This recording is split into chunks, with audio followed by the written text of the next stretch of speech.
삼손과 들릴라의 이야기를 모르시는 분들은 아마 없을 텐데요. 이 삼손과 들릴라의 로맨스는 세상 사람들도 알 정도로 참 유명하죠. 이 두 사람의 로맨스를 세상 사람들은 볼만한 이야기로 생각하는 것 같습니다. 세상의 이야기 중에서 사랑의 이야기만큼 흥미로운 주제도 없죠. 그래서 우리는 오늘 이 두 사람 이야기를 좀 다루려 합니다. 자, 그런데 그 전에 삼손에게 무슨 일이 있었는지를 좀 살펴봐야 합니다. 우리는 지난 강론에서 삼손에게 비밀이 있다는 걸 알았습니다. 삼손은 나면서부터 나실인이죠. 그래서 그런 나실인으로 살아야 됩니다. 이건 그의 부모와 그 자신만이 아는 비밀이죠. 근데 한편 또 생각해보면 이건 또 비밀이 아니기도 해요. 왜냐하면 나실인의 의미는 다들 잘 알고 있습니다. 나실인이 뭔지, 그때 당시 사람들은. 그러면 삼손은 나실인의 삶을 살았느냐? 그렇지 않아요. 그러니까 삼손은 나실인이 지켜야 할 것을 다 어깁니다. 그리고 단지 그의 머리에 삭도로 되지 않는 것, 그것 빼고는 다 어겨버려요.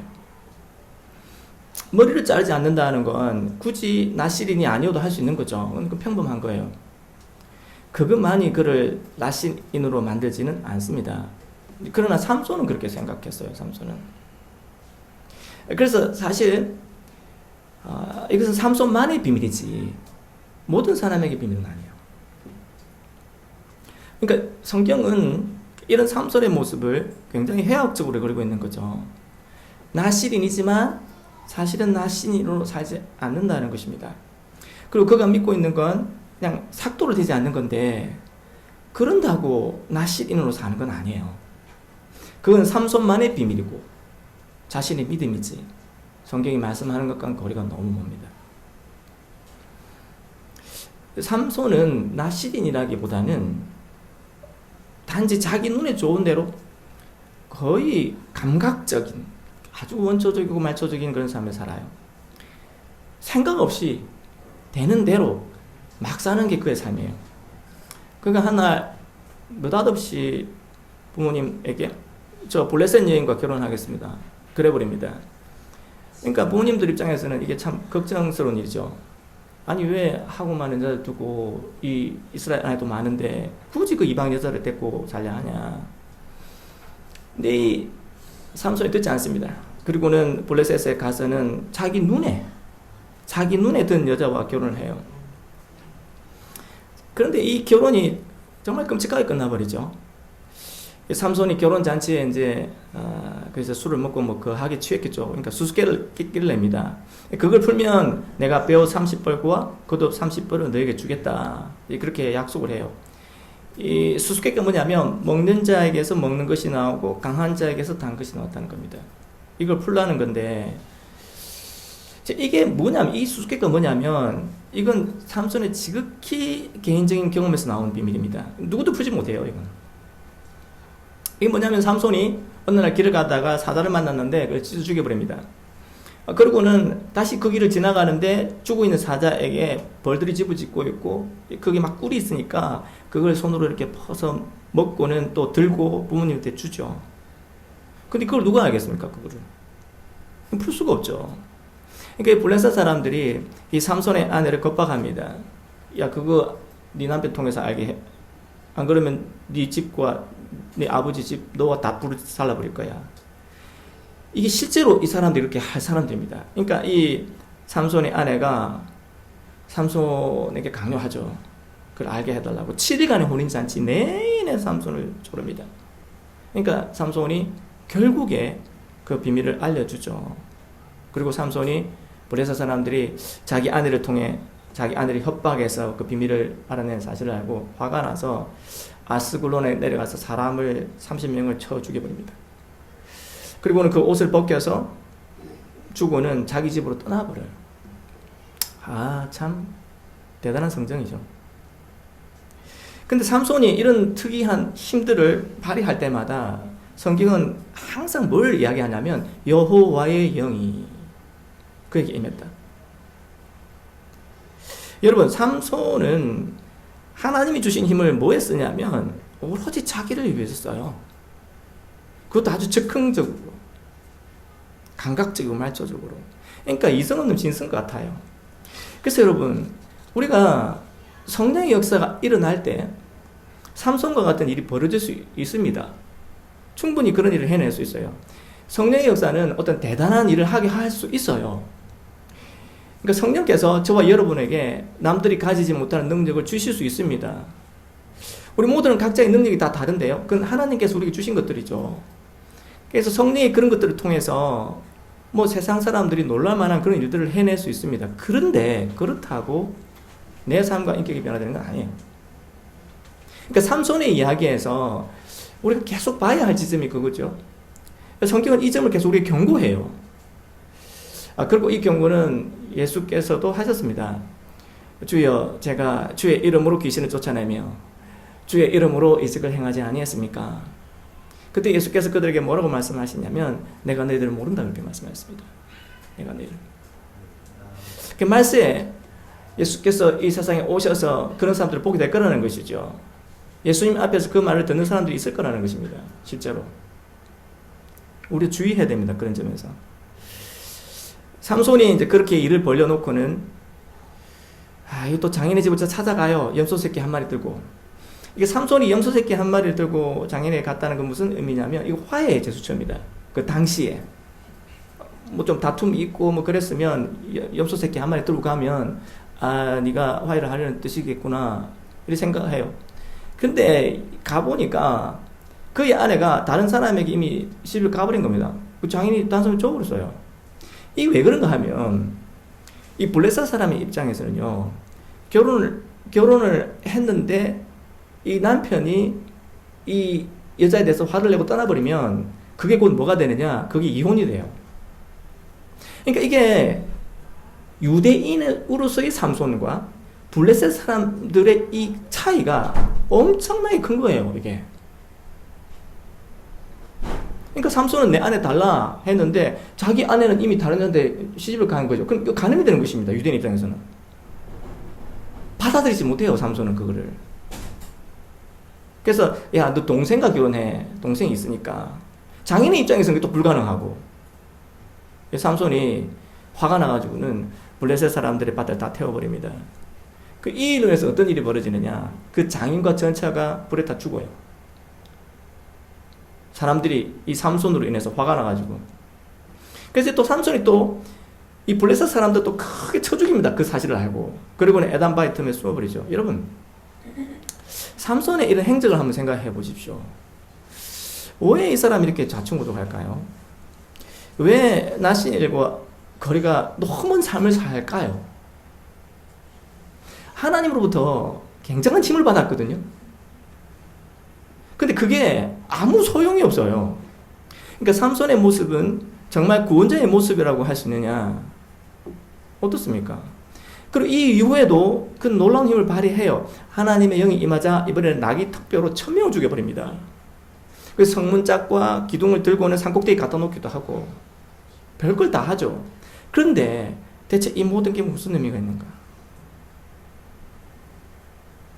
그리고 이제 우리는 본문 말씀인 드릴라의 이야기를 이제 접하게 되는데요. 이 드릴라는 창녀입니다. 창녀가 뭡니까? 몸 파는 여자죠. 근데 삼손이요, 이 드릴라를 사랑하게 돼요. 4절에 이렇게 말씀하는데, 이후에 삼손이 소래골짜기에 들릴라라 이름하는 여인을 사랑하며, 이 짐승 같은 남자에게 사랑이 찾아와요. 여러분, 삼손이 첫 번 결혼했을 때 그는 아내를 잃습니다. 뭐 사랑까지는 아니었겠지만 그래도 눈이 들었어요. 마음이 드는 거죠. 자기만의 비밀인 수수께끼도 아내에게 알려줬습니다. 그렇게 마음을 줬는데 그 아내는 삼손을 배신하지 않습니까? 그래서 그로 인해 장인과 아내가 불타 죽어요. 그리고 그 이후에 많은 이들이 목숨을 잃어요. 근데 이 모든 끔찍한 이야기 이면에 뭐가 있습니까? 뭐가 들어있죠? 뭐 때문에 이런 일이 지금 벌어지고 있는 겁니까? 그게 참 놀랍게도 사랑이에요. 무언가에 대한 사랑이 이 모든 일을 일으킵니다. 여러분, 사람은요, 사랑하지 않으면 안 되는 존재예요. 그래서 우리는 무언가 끊임없이 사랑하게 되어 있어요. 왜냐하면 하나님이 그렇게 지으셨거든요. 근데 제가 지금 말하는 사랑을 여러분 오해하시면 안 됩니다.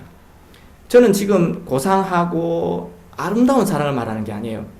인간의 탐욕과 욕망도 사랑이 될 수 있어요. 무슨 말인가? 그 자체를 사랑하는 거예요. 탐욕과 삐뚤어진 욕망은 잘못되어 있지요. 근데 그걸 사랑하는 게 우리예요. 죄악을 사랑하면 안 되는데 죄악을 사랑하는 게 우리죠. 우린 죄악에 끌립니다. 끌린다는 게 사랑이잖아요. 사랑 안 하면 어떻게 끌립니까? 배가 고프면요, 먹을 것에 끌리죠. 배가 너무 고프면 먹고 싶은 마음이 막 일어나잖아요. 그처럼 우리 안에 사랑이 결핍되면 될수록 어떻게 하려 하느냐? 더욱 사랑하려 해요. 삼손을 보십시오. 그는 장녀를 사랑합니다. 그녀는 사랑할 만한 대상 아니에요. 아, 그럼 목사님, 장녀는 사랑도 못합니까? 사랑할 대상도 아닌가요? 그런 인생 살면 사랑을 받아서도 안 되고 그럴 자격도 없는 겁니까? 제 말은 그런 의미가 아니에요. 정확히 삼손은 그 여자를 사랑하지 않아요. 이 또 어폐가 있는데, 삼손은 뭘 사랑했냐면 육신의 안목과 정력을 사랑했던 거죠. 그 무언가를 사랑하는데 그 여자는 아니에요, 사실은. 그래서 사실은 그 누구도 아닌 자기를 사랑했던 거죠. 우리가 여기서 큰 혼돈과 착각이 일어나요. 뭐냐면 내가 사랑하고 있으니까 그 사랑에 대해, 그 사랑의 대상에 대해 믿음과 안전이 보장될 거라고 생각해요. 여러분, 돈이나 명예를 사랑하면 그것으로 인해 만족과 행복과 평안이 올 거라고 생각하잖아요. 장녀를 사랑하기 때문에 그 사랑이 자신을 행복하게 할 거라고 생각해요. 그가 이전에 자기 아내에게 비밀을 알려줬을 때 배신으로 돌아왔음에도 삼손은 똑같은 일을 반복하죠. 왜 그럴까? 왜? 우리는 사랑을 해야 하니까요. 우리는 무언가를 끊임없이 사랑해야 해요. 사랑하지 않는 자는 존재하지 않아요. 사랑을 하지 않는다는 것 자체가 우리에겐 불가능해요. 그럼 문제는 그 사랑이 무엇이냐입니다.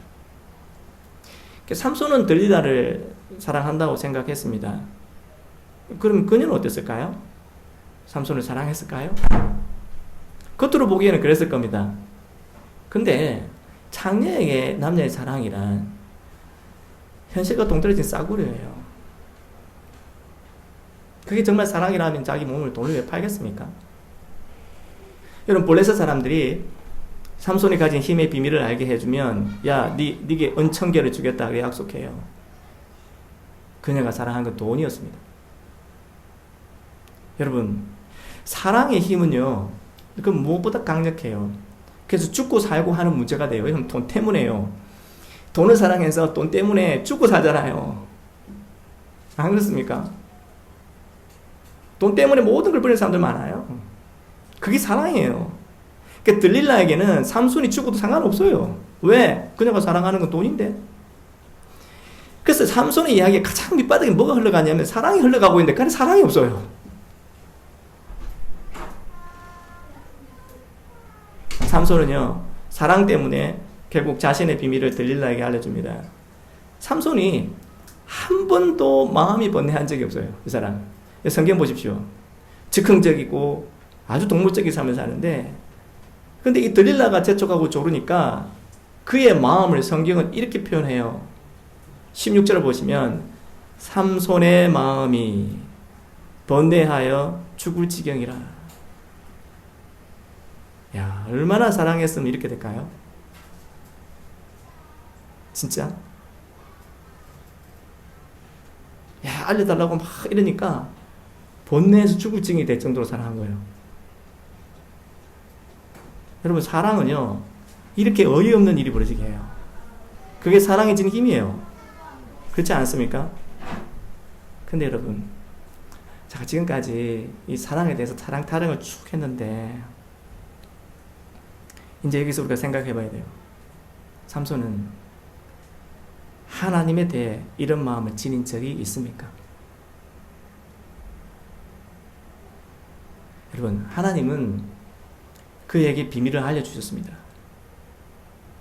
하나님은 그를 구원자가 되게 하시겠다고 하셨고 나시인으로 살아야 한다고 하셨습니다. 그래서 삼손은 이 비밀을 지니고 있고 그도 그걸 알고 있어요. 그러나 그는 하나님을 사랑하지 않아요. 나시린처럼 살지 않아도 고민하지 않아요.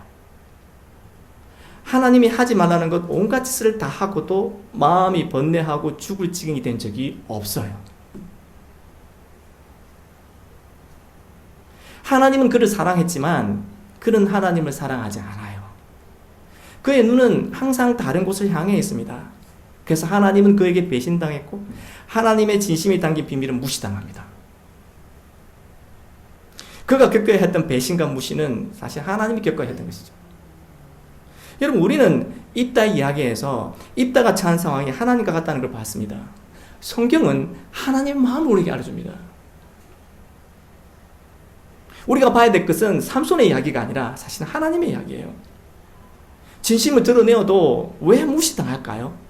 그것을 왜 배반할까요? 사랑하지 않아서죠. 그래서 들릴라가 그대로 보여줘요. 삼손을 향한 들릴라의 마음은 하나님을 향한 삼손의 마음과 같아요. 들릴라도 삼손과 함께 할 때 즐겁죠. 즐거웠겠죠. 그러나 그녀가 사랑하는 건 삼손이 아니에요. 삼손도 하나님이 주신 힘이 즐겁겠죠. 그러나 하나님을 사랑하지 않아요. 결국 삼손은 들릴라에게 자기의 비밀을 알려줍니다. 삼손의 머리는 깎이고 삼손은 힘을 잃습니다. 여러분, 삼손이 머리가 깎여서 힘을 잃었을까요? 머리를 깎는 건 나시린이 지켜야 할 규정 중 하나일 뿐이에요. 지금까지 삼손이 힘을 발휘할 때마다 성경이 뭘 말씀했습니까? 성령이 그에게 임하심으로, 성령이 그의 역사하심으로. 그렇다면 그의 머리카락의 힘의 원천이 아니에요. 그의 힘의 원천은 하나님이셨던 겁니다. 그걸 몰랐던 건 삼손 자신이에요. 그것 하나만 지키면 된다고 생각하고 자기만의 비밀이고 자기만의 믿음이었던 거죠. 근데 그게요, 그나마 하나님을 붙들 수 있었던 믿음의 끈이었어요. 근데 그게 신랑같이 하나님의 사랑을 연결하고 있던 그 끈마저 그가 놓았을 때 하나님과의 사랑의 비밀은 온전히 사그러졌던 겁니다. 그리고 그가 사랑했던 들릴라에게 배신당하죠. 삼손은 이전처럼 힘을 떨칠 수 있을 거라 얘기했지만 이제는 아무것도 아닌 자가 됩니다. 왜? 그 힘은 본래 자기 것이 아니었으니까. 여러분, 우리가 어떤 대단한 일을 한다고 할지라도 그건 우리 게 아니에요. 여러분, 우리는 우리의 힘과 능력이 내 것인 줄 알아요. 그리고 그 힘과 능력으로 내가 원하는 것들을 사랑하면서 살 수 있다고 생각해요. 근데 그 모든 게 내 것이 아니라는 거 결국 알 날이 오고 말아요. 하나님은 삼손을 떠나셨습니다. 그래도 삼손은 그걸 깨닫지 못해요. 그가 힘을 쓸 수 없게 되자, 아무것도 할 수 없게 된 자기를 알게 되었을 때, 그때 알게 돼요. 20절에 보면 여호와께서 이미 자기를 떠나신 줄을 깨닫지 못하였더라. 그는 아무 힘도 쓰지 못한 채 두 눈이 뽑혔고 노줄에 매여 옥에서 맷돌을 돌리는 신세로 전락하게 됩니다. 그러면서 성경은 마지막에 의미심장한 말씀을 덧붙여요. 그의 머리털이 밀린 후에 다시 자라기 시작하니라. 이게 무슨 의미일까? 다음 주에 이 말씀의 의미를 살펴보겠습니다. 우리는 너무 어리석을 때가 많아요. 모든 걸 잃고 나서야 무엇이 잘못된 것인지 알 때가 많죠. 그전에는 내 힘대로 능력대로 살 수 있을 것만 같습니다. 신자이면서 신자다운 삶을 살지 않음에도 몇 가지 내가 믿는 것을 지키면 된다고 생각하기도 합니다. 마치 머리털을 밀지 않으면 될 거라고 믿는 것처럼. 그러고는 하나님을 사랑하는 것이 아니라 무언가에 목말라서 그것을 사랑하며 살아요. 여러분, 이 삼손의 삶이 우리 어딘가 많이 닮아있지 않습니까? 우리는 하나님의 사랑이 비밀로 우리 안에 새겨진 자들이에요. 그렇다면 여러분, 우리는 무엇을 사랑해야 할까요? 정말 여러분들이 목말라하고 구하는 것이 무엇입니까?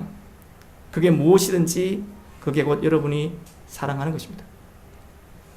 우리가 정말 진심을 드러내며 사랑해야 될 분은 드릴라와 같은 세상이 아니라 하나님이세요. 하나님은 그걸 원하십니다. 그러나 정말 하나님이 저와 여러분의 사랑의 대상일까? 우리는 언제쯤 철이 들어 이 사실을 깨닫게 될까요?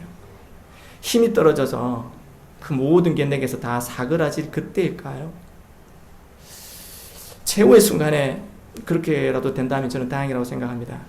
그러나 그 전에 여러분, 하나님 말씀을 통해 지금, 바로 지금 내 마음이 어떠한지 들여다봤으면 좋겠습니다. 세상의 그 어떤 것 때문이 아니라 정말 하나님 말씀 때문에 마음이 번뇌하고 죽을 지경이 되는 그 사랑의 마음, 저와 여러분이 가지기를 주님의 이름으로 축원합니다. 우리 찬송하며 봉헌하시겠습니다.